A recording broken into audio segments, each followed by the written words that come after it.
I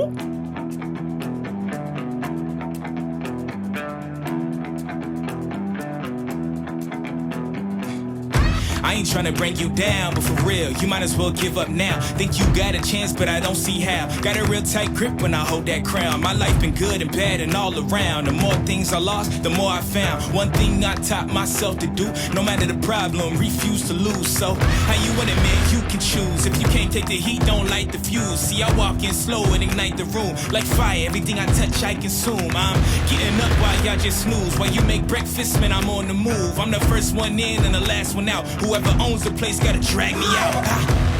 In me I trust, yeah, I smell like success, this Elon Musk, huh? Everybody wanna be like us, we don't stop, cause the top just ain't enough, huh? I ain't never gave no fucks, I ain't scamming, you know black men don't blush, huh? Came here ready to fight on this night, you better just run for your life.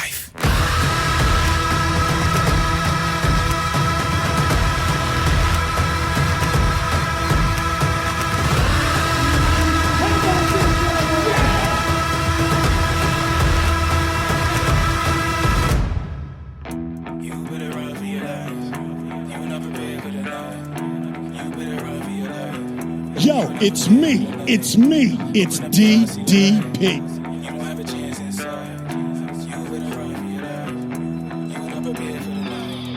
Won't you come and see what it's like, living by the rules that you write. Baby, You not ain't no half savage after to the life. man. Now you had no back in sight.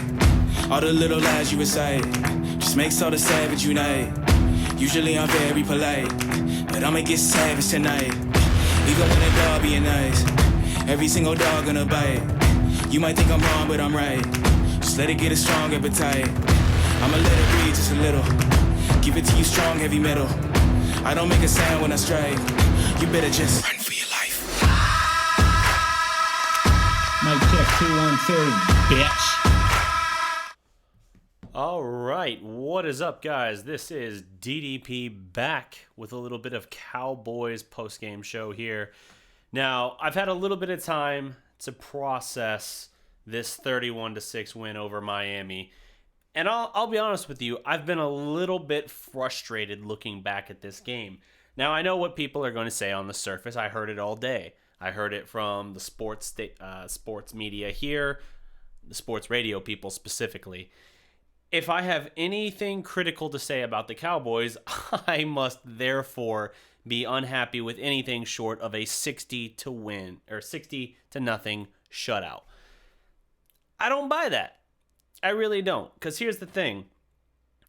I'm going to set aside the fact that this team was only up 10-6, nearly trailing at halftime. In fact, if not for a Kenyon Drake fumble inside the Dallas 10 with about 25 seconds left to go in the first half. I'm going to set that aside. And I'm going to keep my concerns with this team focused solely on A, the defense, and maybe I shouldn't say A, maybe I should say 1, the defense, and 2, the continuing trends that I've been calling out for 3 weeks now, because nobody seems to want to hear me on that. They think that I'm sounding the alarm prematurely, and, you know, I understand. It's one of those things where the Cowboys' numbers on the surface, they're giving up 14.7 points per game, and they're giving up 336 yards per game. Both of those, stellar, off the charts good. But when you take into consideration, I know you can only play the team that's there on paper before you, but when you take into consideration who they were playing, yeah, 3-0 and double-digit wins against these 3 teams, not that much of a surprise to me personally. My concern is this. 1, we are 3 games into the season without a single interception. 2, we have 5 sacks on the year, 3 of which came in this Miami game. And before you say, well, hey, that's a decent number, right? They gave up 7 last week to New England. Like, I get it. New England's a quality team as well. But I'm just saying, this was a team that could be had, especially when you consider the fact that they were playing an inexperienced young quarterback in Josh Rosen. Rosen will hold on to the ball a little bit longer. Fitzpatrick will get rid of it faster. And the fact that you couldn't either intercept one of them, you got home 3 times in the game, and that's better than nothing. I understand that. But the fact is the Cowboys are getting little pressure on opposing quarterbacks. And if you can create the pressure on the quarterback, whether it be sacks, whether it be pressures, you're going to create inevitably, even with a team that in the last 3, 4, 5 years, whatever it is now for the Cowboys, has not generated a lot of interceptions, you're going to create those kind of plays because if you get pressure on the quarterback, you make them throw off their back foot, you hit them as they throw. Hell, if you strip the ball, I know that's not an interception, but you're still creating more turnovers. We have 3 turnovers through 3 games. The defense, while it has kept teams out of the end zone for the most part, 1 garbage time touchdown to the Giants got them 17. Really, they had 10. 1 garbage time touchdown gave the Redskins 21. They really had 14. You kept Miami out of the end zone altogether. Well, kind of. They should have challenged that Cheeto strip in the back of the end zone. I think that would have been a touchdown. But all the same, you look at these different elements and you see the workings of a good defense, but not a great defense. This defense is kind of approaching things as if they are a boa constrictor, squeezing the life out of opponents without ever really having that. They don't have the flash and flare. I think this was someone on ESPN earlier today, ESPN Radio here in Dallas, talking about how it doesn't have the flash of like a King Cobra or something, right? You don't have like the flare, you don't have the quick strike. You just kind of have a squeeze the life out of your defense, and that's fine. But again, against these 3 opponents, you've had the weakest start to a schedule pretty much imaginable. I don't know if I could have drawn up 3 weaker opponents to start the year on, even though, yes, you're going to start the year facing who's on your schedule. You don't have a choice. You go do your business, and the fact that you got double-digit wins against each of them, fantastic. But don't look at me like I'm crazy when I tell you, dude, the eyeball test for the defense is not great right now. Robert Quinn got a half sack on the game. That was good. D-Law got 1. Malik Collins, I think, got a half twice, so 1 sack for the game. So that's good. The fact that we had some diversity in the pass rush helped. Robert Quinn was really close a lot of times. Also good. For the second straight game, the run defense was much better as well, I felt. So, again, Miami's not a great running offense, just like Washington's not a great running offense. But after giving up 128 yards on like 11 touches to Saquon Barkley week 1, by the way, he's out 4 to 8 weeks now with a high ankle sprain. You've now given up, I think, 47. And let me look. I'm actually curious here. Off the top of my head, how many rushing yards did Dallas give up this week to the Miami Dolphins? It felt like next to nothing.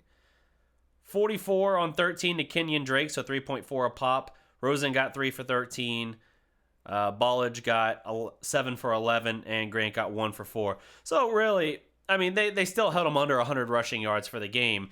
And it's now the second straight game you've held an opponent under, I think, 300 yards for the game. I mean, it's phenomenal.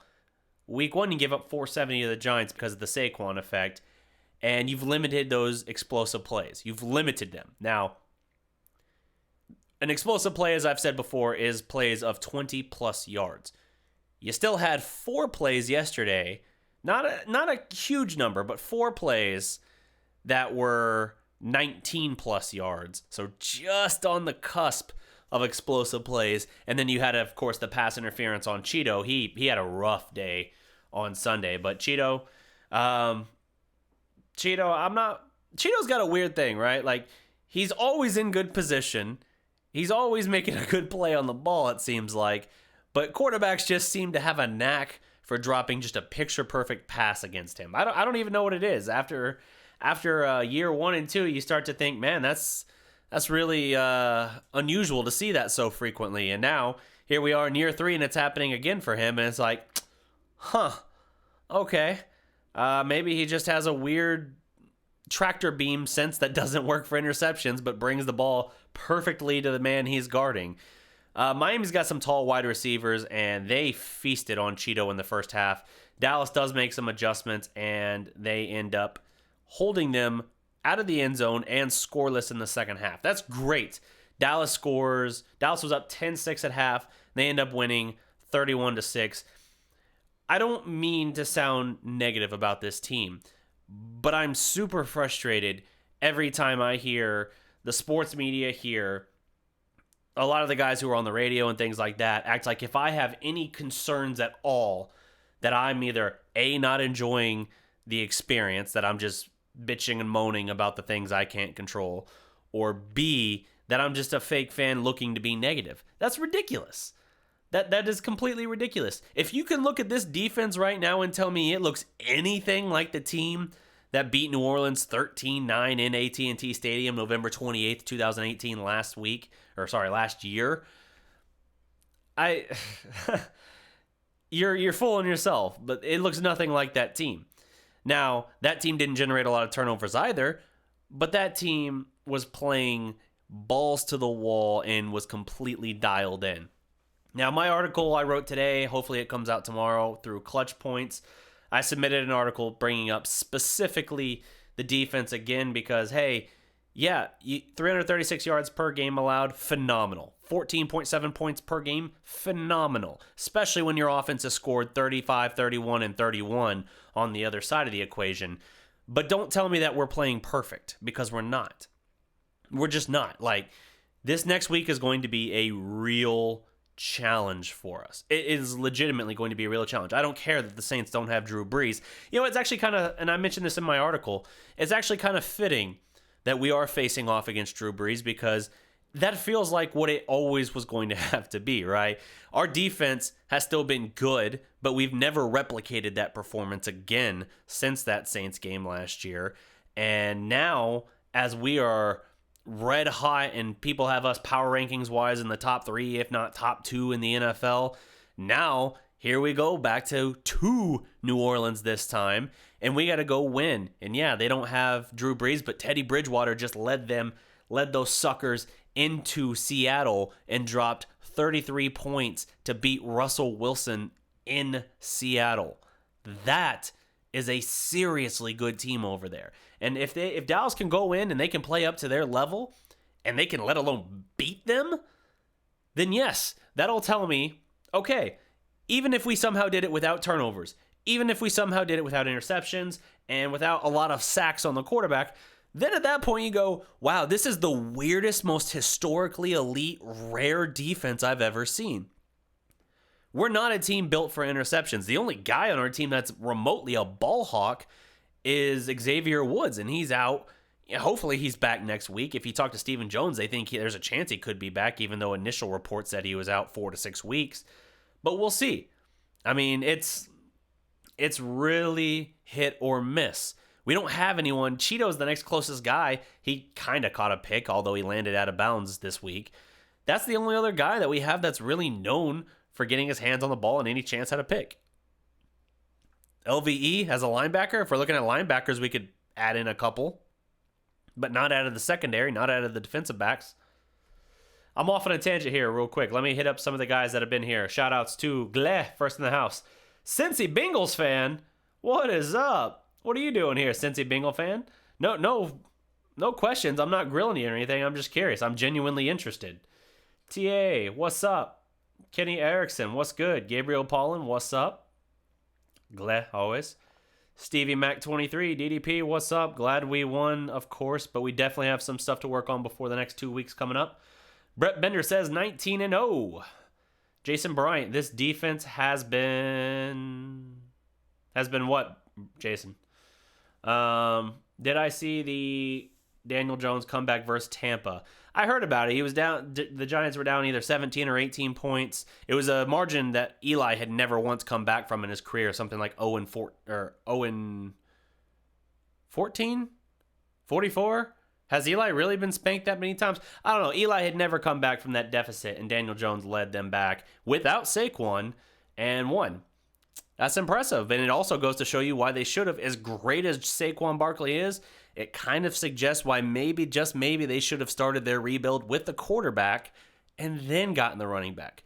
Fact of the matter is, and this was the controversial argument I had for the Zeke situation this whole time, the running back is not more valuable than the quarterback in today's NFL. Controversy, I know. It's so out there and so bold of a statement on my part, even though every analytic supports that. Hell, Zeke had 100 yards basically at half, and we were still up only 10-6. Dak, meanwhile, was 9 of 20. He had 11 incompletions on the season coming into this game. He had 11 at halftime. 9 of 20 for like 106 yards, a touchdown, and a pick.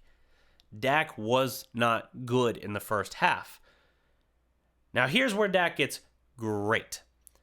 Dak Prescott has not missed a single pass this season in the third quarter. I think in the first week, he was something like 9 of 9. Let me see. I can find the exact stat here real quick. But he was like 9 of 9 against the Giants. Cowboys had a couple of touchdown drives in that third quarter.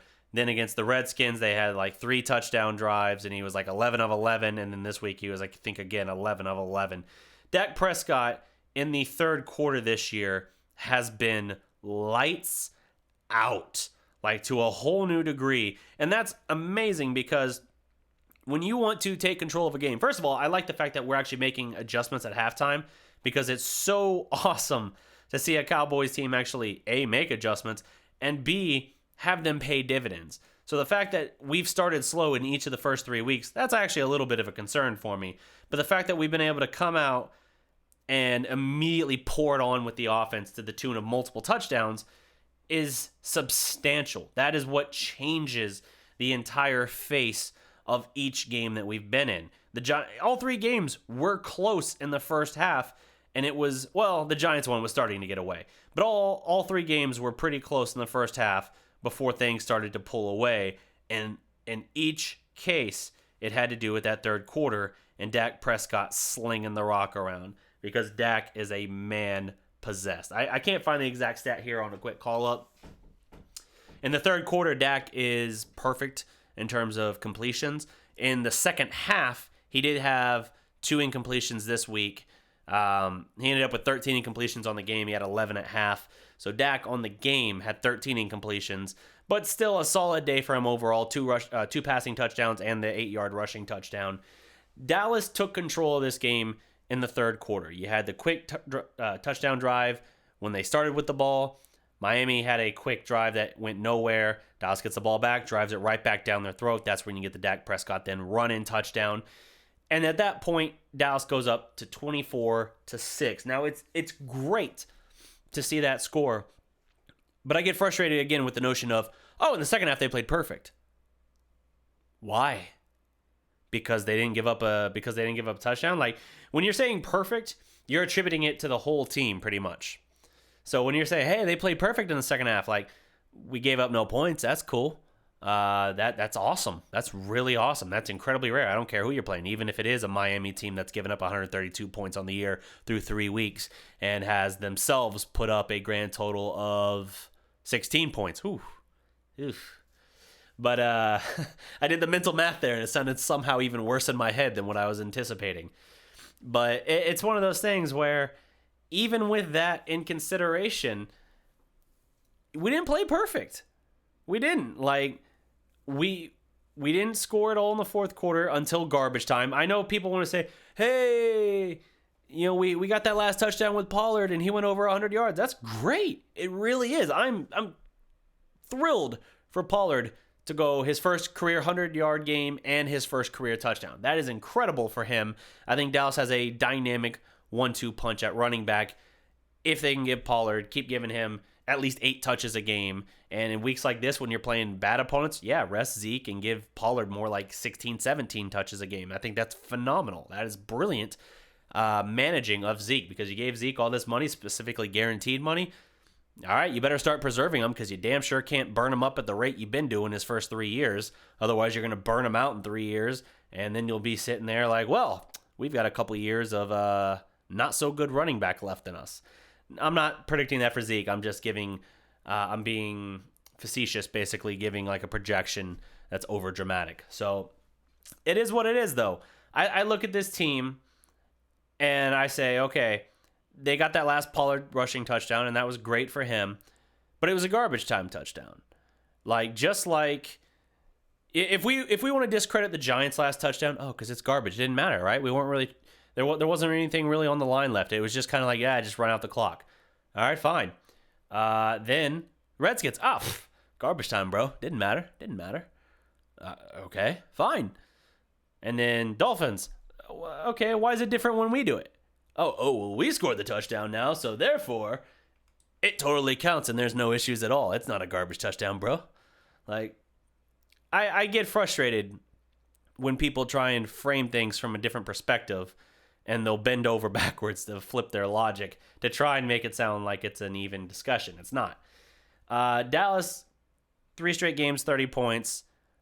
3 straight games over 470 yards. Fourth time ever they've accomplished that in franchise history. And it's incredibly, incredibly rare.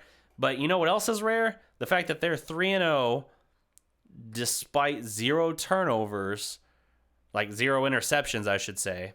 Not turnovers. They've got 3 turnovers total, all fumble recoveries. Despite 0 interceptions, they are 3-0. And there's one more qualifier to that I posted. Let me grab that real quick. I want to make sure I'm getting this perfectly right for those of you who don't follow the Facebook page when I shared this stat earlier. Load, damn you, I'm live.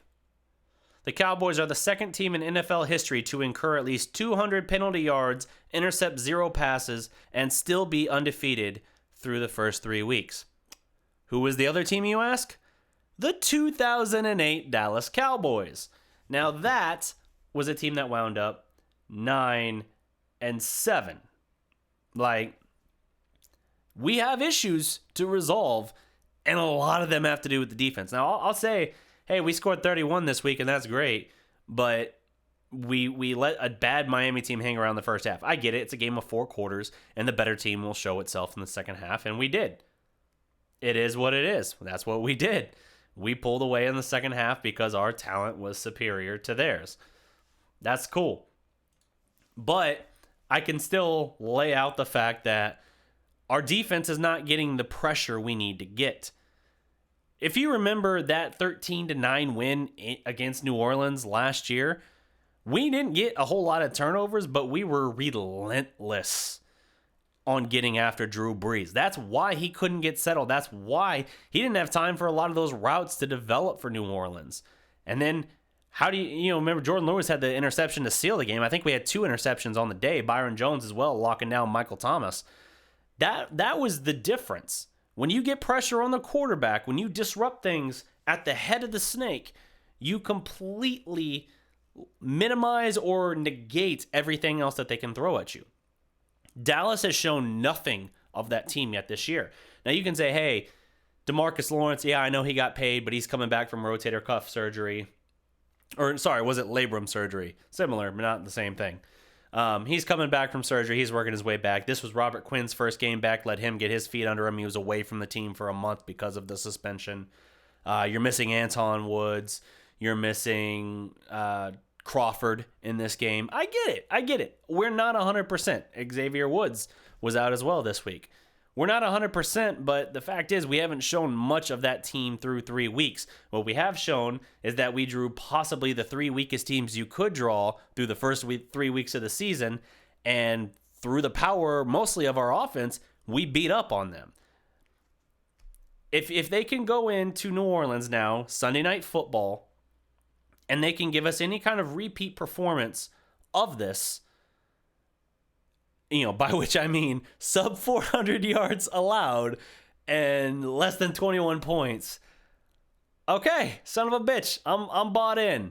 I am bought in, man, because that is insane.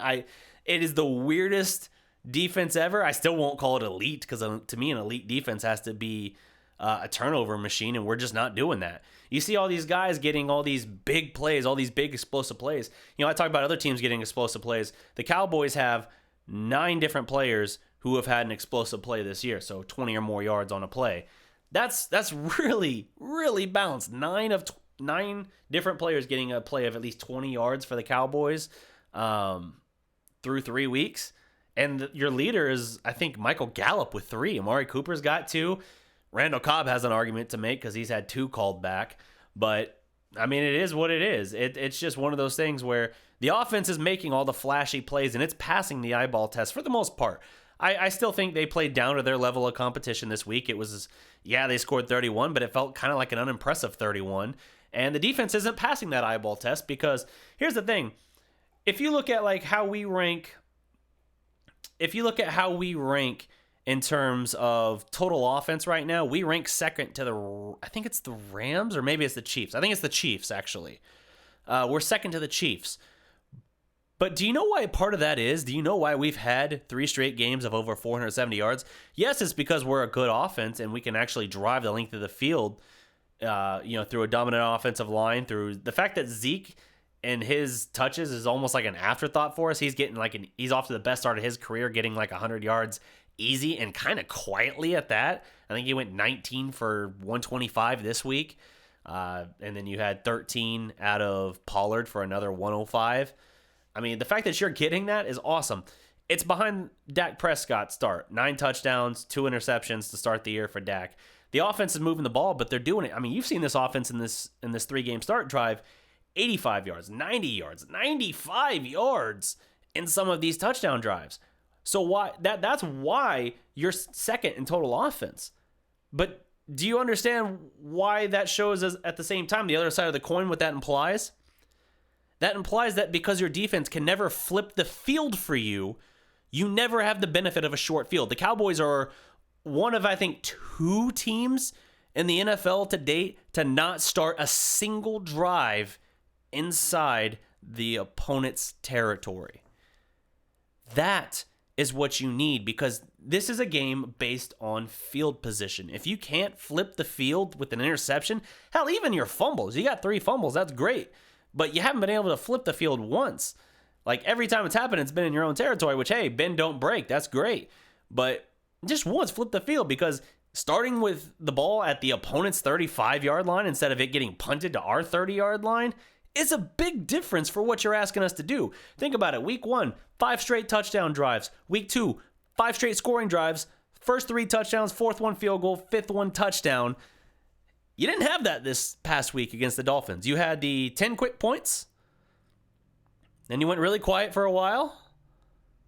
Then you started the third quarter and you got 2 quick touchdowns. And then you went really quiet for a while. And then in garbage time, you tacked on a Tony Pollard touchdown. Like, that is why field position matters. And that's why this matters. That's why for a unit that said it was hell-bent and that it was determined to be an elite defensive unit this year, they're not living up to the standard. And this isn't my standard. This is what DeMarcus Lawrence said. This is what a bunch of those leaders on the team said. I think Jalen Smith was among them. I have a huge respect for what this defense is capable of. I became a believer in that New Orleans game last year. I have not seen that same level of fire and of playmaking from the team since then. I'm serious. Since that Saints game last year, that was the peak moment for the defense. And even though we got LVE year 2 and we got another year of Jalen Smith presumably better, I know he had 10 tackles on the day the last 2 weeks. That's great. It feels a lot like guys just getting to him in that second layer or level, though, as opposed to him attacking the ball. It feels like him just kind of stopping the play once it gets to that second level. But even still, it just doesn't feel the same. There's something missing to the equation. Now, you could say, hey, they're not 100% healthy, to which I would say, okay, but this wasn't a team that's gotten interceptions the last 4 or 5 years anyway. Now, here's the thing. I see, Jason, respect to you there in the comments. I see you talking about the possibility of trading for, say, Jalen Ramsey. I'm out on Jalen Ramsey, man. Here's the thing. Jacksonville wants 2 first-round picks for that dude. Hell no. Taco was a bust in the first round. We literally cut him basically at the end of year 2. He didn't play 1 game for us in year 3. So don't even tell me he's a year 3 cut. He's a year 2 cut. A year 2 bust and cut. You had to trade your first-round pick last year, from this current draft for Amari Cooper. Now, while Amari Cooper has been well worth it, off to his own incredibly hot start. In fact, I might have his stats somewhere in here as well. But while I tentatively look for that, I'm going to keep looking at this. You still are looking at a situation where even then, even if you re-sign him, that's great. But it's still an absence of a first-round pick. So bust, traded pick. Do you really want to give away your next two? Do you want 4 straight years having no first-round pick? That's not a good recipe. Here's Amari Cooper's start to the year. 16 catches, 238 yards, 4 touchdowns through 3 games. Amari Cooper's balling, and that's even with the fact that he's got 4 drops as well. If he doesn't have 4 drops, he's performing even better, I think. My Cowboys family, what's up? It's just frustrating to me because I see how good this defense can be, but they're not playing up to it. As for Ramsey, I talked about, if you're trading, you're losing basically 4 straight first-round picks. That's a recipe for disaster because once you pay Dak, and you're going to pay Dak, I mean, there's no way you don't pay Dak. Dak is 70 of 94 for 920 yards, 2 turnovers, and 10 total touchdowns. Yeah, you're not trading Dak. You're not trading Dak right now. Sorry, not trading Dak. Of course. You're not trading for Ramsey because once you pay Dak, excuse me, I know I Freudian slip or something. Once you pay Dak and once you pay Cooper, because you didn't give up a first round pick to have Cooper for a year and a half. You just didn't.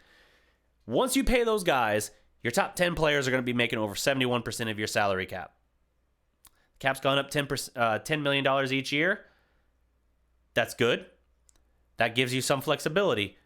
But you still have to keep in mind, you got a lot of guys that you have to rely on that come out of the draft.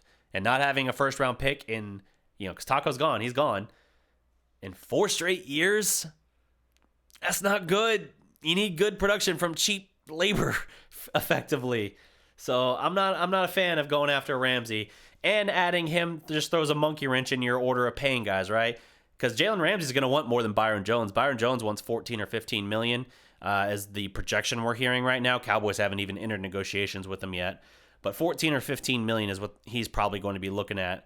And for a guy that doesn't get turnovers, that's a little rich for my blood, but he is a good cover corner when healthy, and he's a great right kind of guy in terms of personality and character. So we'll get back to that. But as far as Jalen Ramsey, he's a diva. We know that. He's going to trash talk. He's going to make headlines. And some part of Jerry Jones, the showmanship of Jerry Jones, he's going to love that. But at the same time, Jalen Ramsey is going to want more money. And you got to pay him at the end of this year. Hell, when you trade for him, you pretty much got to pay him. Do you want to pay 16, 17, 18 million dollars to a cornerback? Especially a prima donna one? I really don't. I'm out on Jalen Ramsey because of that. I know people are talking about moving Cheeto to safety because he played there a little bit in safety in college. In fact, if you watched Big Game James' interview with him the other day at Lava Cantina, Cowboys Experience, I was actually there with him. I wasn't on camera with him, but I was in the room talking with him a little bit. And James asked him specifically about that. There has been zero talk about it, according to Cheeto. Let me see here. Brett Benner, how many snaps did Quinn get? I think about 52. But I didn't look at the exact number. That was just the guesstimation that I heard from Quinn himself. Darren Price, he's missed 3 in the second half. 29 of 32. There you go. Still lights out percentage. Something else I hate about our defense. If we have 3 legit linebackers, why don't we play any of them the same way Green Bay played Clay Matthews? Matthews wrecked an offense on all levels. Man, Sean Lee's not showing us much right now. I know he's giving it one last go, it looks like. I don't know how much. I think he's not playing to a position of his strength, and I don't think he's showing a whole lot right now. Now, with the way he was hurt throughout training camp, and we saw it kind of last year too, even before he got nicked up for a little bit. When you limit a guy like him in training camp, he came out really rusty last year. That Carolina game to open the season was one of the worst games I've seen Sean Lee play in his career. He was taking bad angles. He wasn't wrapping up guys on tackles. He wasn't finishing plays. It was just a very abnormal performance from him. They're going to have to get better than that from the linebacker play. The linebackers are not playing up to their caliber yet. LVE's not. Jalen's not. Again, they might be getting a lot of tackles, but the guys are getting to them at the second level. It's not like before where they were up around the line of scrimmage, or they were snuffing out plays or breaking up passes or intercepting in LVE's case. He got 2 picks last year. It's just not the same. So the defense isn't playing on in any sense up to its level that its potential says. Miss Scouting Pro, what's up? You do know there are like 6 other teams that are 3-0, right? Says Eastside Herald. Yeah. In fact, at no point did I ever reference the Cowboys as being the only 3-0 team. So, yup, good call. Bills and 49ers are also 3-0. Have you not listened to anything I've said, dude? At what point have I like beat my chest and said, the Cowboys are great? Give us the Super Bowl! Super Bowl! At no point have I said anything to that level. Let me see here. DDP, I told your colleague, Big Game James, the defense was not going to be the same. He challenged me based on the couple days he was at camp. I was there the entire time. I don't see the defense being any better. If the defense can't get any better than what it is right now, then the Cowboys are going to eventually run into problems. I don't care if the offense is better. I don't care if Kellen Moore is a breath of fresh air for this team in terms of a play caller. It's not going to be enough if your defense can't step up and play. The defense, yeah, the team might have started 3-5 last year, and then they got hot towards the later part of the year. But at the same time, the defense played, for the most part, great for probably 80% of last year. There were times they got gouged. The Tennessee game comes to mind. Of course, the Titans game late in the year. Colts game late in the year comes to mind. Those two jump out immediately. And there are other instances as well, but for the most part, the defense was really, really strong and stingy. And they've started relatively stingy in terms of a point perspective this year, but they're not creating any plays, any explosive plays. They're not getting turnovers, and they're not getting pressure on the quarterback. That's not, if you want to be an elite defense, you have to do those things. You simply have to do those things. They looked like they were on the cusp of it last year, so they've stepped back a little bit this year from what I can see early on. It is early. If it does go to Miss Scouting Pro's prediction and they don't get any better, then yeah, that's going to be a problem, because eventually, even if the offense is, woke, so to speak, eventually you're going to run into a team who has a equally or at least comparable offense. I'd be willing to say, of course, there are teams certainly better offensively. You're going to run into one of those teams that has a better defense and a comparable offense, and that's going to put you in a bad position. So that's what you're going to have to attend to. Preach, DDP. Salute. My Cowboys family, what's up? I agree about the defense. DDP, something is missing, and I think it's pressure. The defense seems flat. Again, it's the middle of the line to me that is really, really, really causing me issues here. The middle of our defensive line is not getting the job done. Again, I know we're a little thin there right now. Tristan Hill had a couple plays. Law Nation's got some good tape on that, I think I saw earlier. So check that out. Tristan Hill was active for the first time this week. He's got some ability. He's got some potential, I think. But you're still going to have to figure out what you need to do to shore that up, because that's going to get exploited as the season goes along.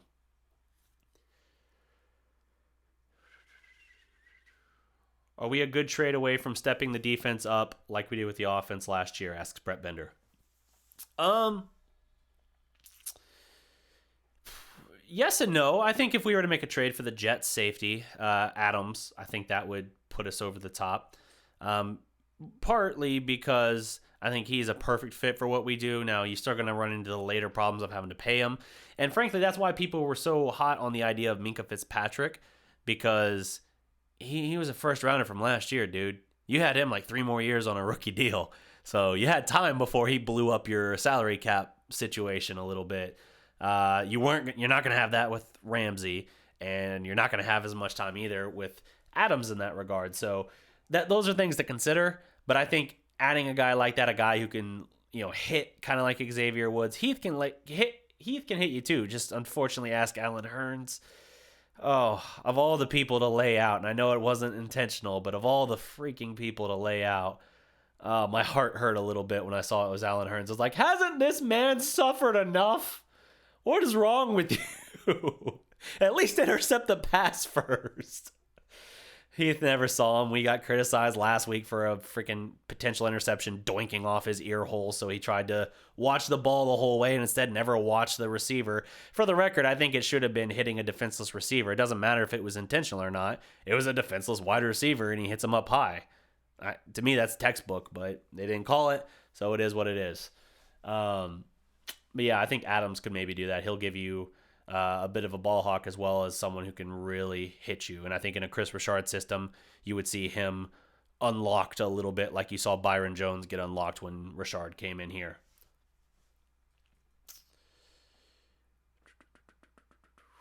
My Cowboys family says that Quinn had 46 snaps out of the 72. Good context. Salute.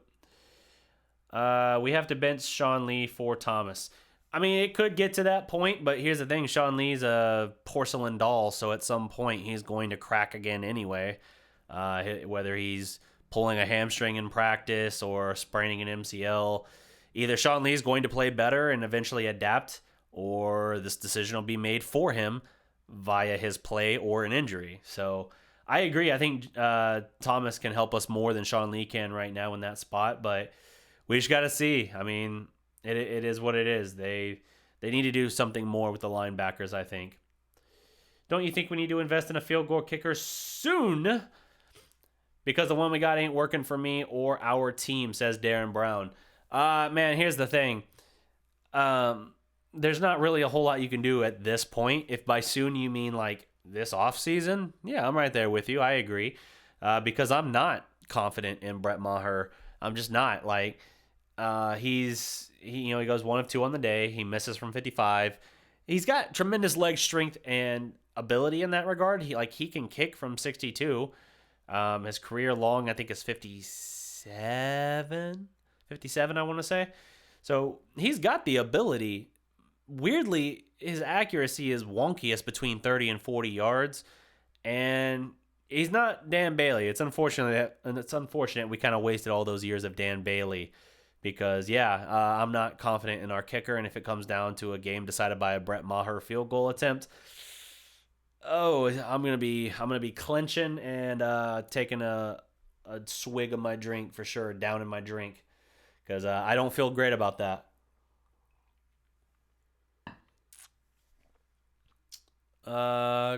Golden Heart City 2, Waddy up, Golden Heart. I don't know. Hey, just to let you know, Cowgirl fans are really delusional sometimes. Every fan base has delusional, bro. I mean, you're a Texans fan. That's delusional in itself. I hate it when people discredit the Cowboys because of who they face, says VZ Kills It for the win.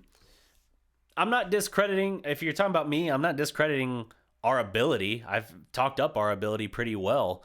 What I'm saying is there is room for a lot of growth and development with the defense. And as far as the notion of like, DDP would have only been content if they had won 66-0. No.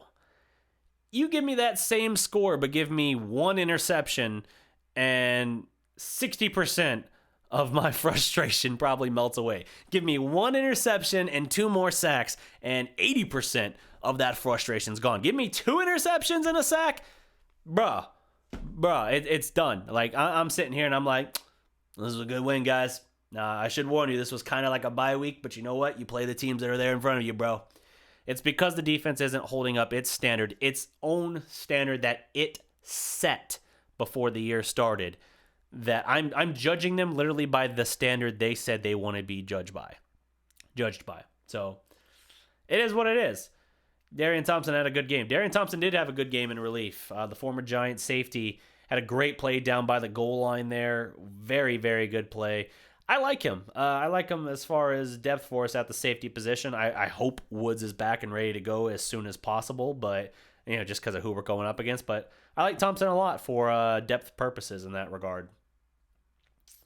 This just in, Alan Hearns has filed a restraining order against the Dallas Cowboys. When leaving the field, he said, "Please don't hurt me anymore. I never did anything to you." That hurt my heart a little bit, seeing Alan Hearns get laid out again. I saw the hit and I was like, "Oh!" And then I heard Alan Hearns and I was like, "Oh, why?" Of all the people you had to hit, why? And you saw all the Cowboys defenders gathered around. They like Allen Hurns. They were gathered around and concerned, and it sucked. He had a concussion. He was out the rest of the game. I don't blame the Dolphins coaching staff for being upset that wasn't flagged again. If that's not a defenseless receiver, incidental contact or not, I don't know what is hitting a defenseless receiver. So the broadcaster seemed to not make note of that. He was like, oh, well, Jeff Heath was going for the ball. He has a right to the ball. Yeah, except for when he blows through the receiver and the receiver is blown up. Typically in those situations, you see them protect the offense and favor the offense. For whatever reason, they didn't. Maybe it's because the Dolphins are so bad. They're just like, well, I don't know. He plays for Miami. Move on. So I don't know. Well, let's see if the D can pick it up. Philly is clamoring to trade for a first for Ramsey and pay him. Dumb. Here's the thing, man. Philadelphia did lose again. They are 1-2 on the season. They are hampered by injuries, and that is really noteworthy because, with them at 1-2, Cowboys are 3-0, Giants are 1-2, and the Redskins are 0-3. Redskins, they're playing tonight. They're playing right now, actually. I said 0-3. I guess that was projecting because they are playing the Bears right now. I saw Sports Fury was live earlier. Shout out to Josh and Sean. They got their game companion going right now, talking about that game. Oh, yeah, 28-15 in the fourth quarter. Yeah, Chicago should win this one. But I think the Redskins need to get Haskins in there just like the Giants did, putting in Daniel Jones even without Saquon Barkley when he went out with that high ankle sprain. It just breathes such a fresh air into the whole situation, and it's just a spark that wasn't there before. So, but Philly. So Philadelphia loses to Atlanta, and they beat the Redskins week 1. They were down 17 early on. They only really won half of that game, but they won the half that mattered. Pull away in the second half from the Redskins and beat them fairly comfortably after a big deficit early. And then week 2, who did they play in week 2? Let me know in the comments here. I can actually probably look it up really quick now that I say that. So Philadelphia in week 2 played, that was the Falcons game. So week 3 for Philadelphia was the Lions. Yes, of course, the Detroit Lions. Cowboys X Factor. Hey there, DDP. Cool thumbnail. I like it. Appreciate you, fam. Jarwin, I'm happy Witt is back. Yeah. So if we're gonna take a look at some of my bold predictions, I had 2 bold predictions this week. And while I had a really good percentage week 1 with bold predictions, I don't think Law and I even met to do bold predictions in week 2. Week 3 was not so kind to me. I predicted a big game for Blake Jarwin, and he was only targeted twice on the day that I saw. So that never happened. I had him having a Giants-type game where he gets a couple red zone touchdowns, and that didn't happen. I think my other prediction for Dallas, I did say that if you don't win, I did say they would win by 3 scores. I had that. They covered the spread with 25 points. I think the line was 23. But I think the other prediction I had, I'm trying to think off the top of my head. I know Big Game James nailed the both Cowboys running backs going for at least 100 yards. He was dead on with that, so salute to Big Game there. I think my other prediction was Darian Thompson. I had Darian Thompson having a bigger day. I thought he would have a second straight week leading the receivers in yardage. He led it, the week before against the Redskins. I thought he'd hit 1, maybe 2 big plays, not necessarily 2 touchdowns, but 2 deep plays. Kind of like Bryce Butler in 2017 for us. He had those 2 deep plays late in the game for us that gave him a big yardage day, and I thought Darian Thompson could do something kind of similar. That didn't pan out, so I was 1 for 3 on these bold predictions, but it is what it is. Did they put Pollard and Zeke in at the same time? A little bit. They're still being a little bit coy with that, but I can tell you play action is where Dak Prescott's been deadliest. Dak is something like, what is it? Damn. Dak is something like 13 of 13 passing on play action when Pollard is in the game, and like 12 of 13 when Zeke is in the game on play action. Like, he's downright ridiculous on play action this year. Let's see here.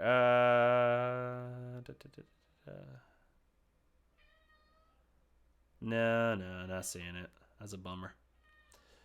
But even still, the point is just that they're still working all that out and bringing it in.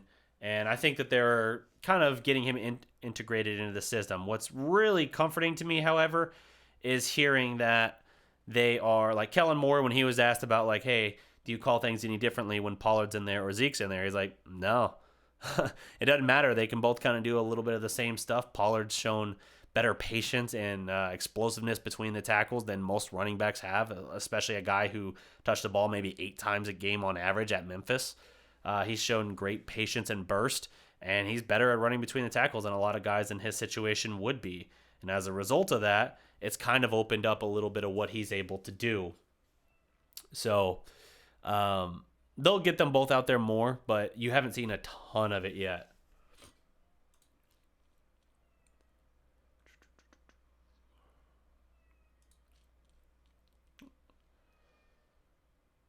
A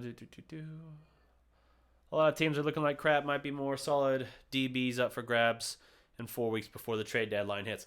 Again, I don't see the Cowboys making a significant trade. I don't see another Amari Cooper type trade being done by the team this year. I think they're gonna double down and go through the draft now with a first round pick again this year. And I think they're gonna have to probably look somewhere at, like, they don't invest high in a safety. They're not gonna invest a first rounder in a safety as much as we might like it. I think they're reluctant to do it even with a cornerback most years. They got burned really, really bad with the Mo Claiborne going top 10, trading up top 10 to take him, saying they had him as the best rated cornerback coming out of college since Deion Sanders, and we saw how that worked out for us. They took Byron Jones, but that was late first round. That was basically a Taco Charlton pick at like 28, 29. So it is what it is. That's a different perspective.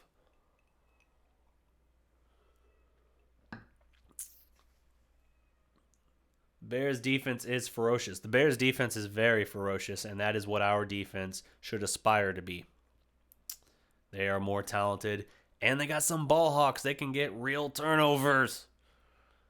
Last year, I was willing to say that, hey, we might not get a lot of turnovers, but I was willing to say that we were at least in that ballpark. I'm not willing to say that about the defense right now. Seems like every game we're giving Zeke a drive off and some Pollard design plays.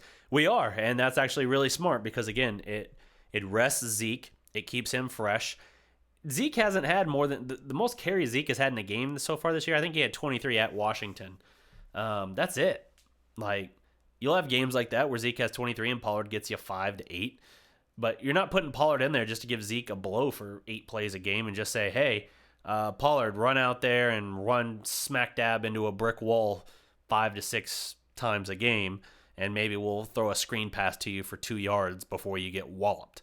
Like, they're actually calling plays and playing him to his strengths and trying to create some mismatches for him, and that's showing. You saw it in this game. You saw several times where Pollard was able to make big plays. You'd think he'd be done, and he'd kind of squirm away and fall forward another 6 yards, and you're like, oh, okay. Nice. I was thinking 3rd and short was coming up, and you just got us a first down. Sweet. We would be 2-1 under Linehan. I could see one of these not this game, but I could see certainly one of the first 2 games getting away from us if we had that old play calling method. Tristan Hill is okay, but we should have gone after a safety. Tristan Hill is a situation where I think he's got potential, but you're going to have to worry about a potential motor and work ethic. And we saw how that backfired with Taco. It's another pick where we focused more on the positional need rather than taking the best player available to us on our board at that point. And I think, we saw it bite us with Taco. I don't want to make any kind of indictment on Tristan Hill's career since he's 3 games in, because I think he can do some nice things. But you're going to have to really hope you can kind of round his character into form. And maybe now that you have cut a Taco Charlton, you kind of have sent that message to all the young kids on your roster. Hey, I don't care if you were a first round pick 2 years ago. We'll cut your ass if you don't work and if you don't, make yourself available and come out here and work your ass off every day for this team. Maybe that gets through. Maybe that resonates. Pollard is stronger than I thought he would be. He was pushing defenders back, no problem. Pollard's got some ability. He's Zeke's size. He just doesn't have the weight. He's not 220. He's like 205, 207. So if they can get that up a little bit for him in years to come, it'll be good. He's faster than Zeke. You just haven't had a chance to see it yet. You haven't seen his home run hit yet, but he's he's more patient than anything, which is actually a really good thing to call out for him. He's really good at, for a back so young, he's really good at giving a moment for his blocks to set up and then using his speed and burst to try and explode through the hole. And I think that's why you saw him kind of break through a little bit this week after 2 weeks of being kind of stagnant as a running back for us. Agreed, Golden Hearts. They had 5 in this game alone. Bears have accounted for 2 touchdowns. Bears defense has accounted for 2 touchdowns in this game. The other 3 gave the offense a short field. See? Exactly. That is what an elite defense looks like. So, I understand anyone can look at the Bears defense and be like, oh, yeah, well, of course that's an elite defense. Of course. But don't then turn around and tell me, yeah, but the Cowboys aren't that far. Bro, we haven't started a drive in enemy territory once this season. We can drive 80, 90 yards against these teams. That's great. That's awesome. That I don't care who you're playing. That's tough to do. Sustain 7, 8, 9, 10 play drive and go 60, 70, 80, 90 yards, 95 whatever yards for a touchdown. That's awesome. Imagine what we could do, as we talked about week 1, 5 straight touchdown drives. Week 2, 5 straight scoring drives with 1 field goal worked in. Imagine what we could do if on top of that the defense gave us a play or two where it's like, oh, hey guys, here you go. We got you the ball right back at the Redskins 45 or the Redskins 17. Like, oh, damn. All right, that 5 or 6 straight becomes, that 4 or 5 straight becomes 6, 7 straight. If at least scoring. Like, you'd completely bury these teams if you can add that element. But if they can't turn that corner and look more like the team that they were late last year or the team they hope to be, then they'll be a good, not great defense. They'll be somewhere in that 10 to 12 range. And we can still get to the playoffs with that. We can still potentially get to the conference championship game with that. Potentially. I don't think we're a Super Bowl team if we can't do better than that. The Super Bowl in recent years has been represented by teams that are in the top 5 on both sides of the ball. I think there was one exception. I can't think of it off the top of my head. In fact, it might have been a New England team. One of the New England teams that defensively wasn't there because of like injuries or something throughout the year, but they still were better by the time the postseason rolled around. Regardless, you pretty much have to be in the top 5 on both categories. I think the offense looks like it has the potential to be a top 5 offense if it can, it's got a lot of weapons. As long as Dak keeps playing with confidence like he has been and isn't as desperate or greedy, as he called it, to take the deep shot so often, and like we saw his pick in the first half when he had 9 seconds, then we'll be good. If the defense can't get to that point, though, I don't know. That's tough uphill sledding, bro. Joe Jackson's got some ability. I like the potential there, but I gotta take a closer examination of him. Tristan Hill sucks too. I say we ban anyone wearing 97. It was 79 before the game. They changed him to 97 since Taco was gone. I don't think he sucks. I think he had a decent impact in the goal line. Before you had the Jalen Smith strip of who did he strip in that situation? It was Kenyon Drake. Before he had that strip in that case, on that goal line stand, you had 2 straight really good plays from Tristan Hill to kind of bog things down there for the Dolphins running lanes. Give him time. For him, it's more about work ethic and motor that I'm worried about. I don't think there were any games last year where Zeke had fewer than 20 carries. Most backs can only get 3 to 4 games a year where they get 20. He might have had, he probably had 1 or 2 last year, but they were probably 1 or 2 that we weren't happy about because it was in the first 8 weeks where we were getting waxed. So he'd end up with like 15 carries for like 112 yards, but we lost by a comfortable margin or something. But it is what it is. But I think that's going to pretty much wrap up the time I got for tonight, guys. Thank you for those who tuned in. Everyone for tuning in. Clay Cup, Stevie Mack, Brett Bender, Golden Heart City 2. VZ kills it for the win. Glad first in here. Darren Brown. Even to the trolls, the Cowboy trolls, Eastside Herald. I'll still chop it up with you whenever. My Cowboys family, of course. But yes, and Miss Scouting Pro, always great insight. But yeah, I will be back on here probably Wednesday night talking Mavericks. And then other than that, I don't have a firm grasp of the schedule yet. I'll do something Friday with Law, probably Friday around 5. I'll do another preview of the Cowboys-Saints game. And other than that, just look for some more content rolling out this week on the channel. So if you haven't already, do me a favor, like the video, share, subscribe, all that great stuff. We are making the push toward, 2,800? I even look. I think it's like 2,800 subs that we're moving toward now. So let's keep knocking that mark. And until next time, guys, remember, every legend was once a prospect. Salute. I did it. Whoop.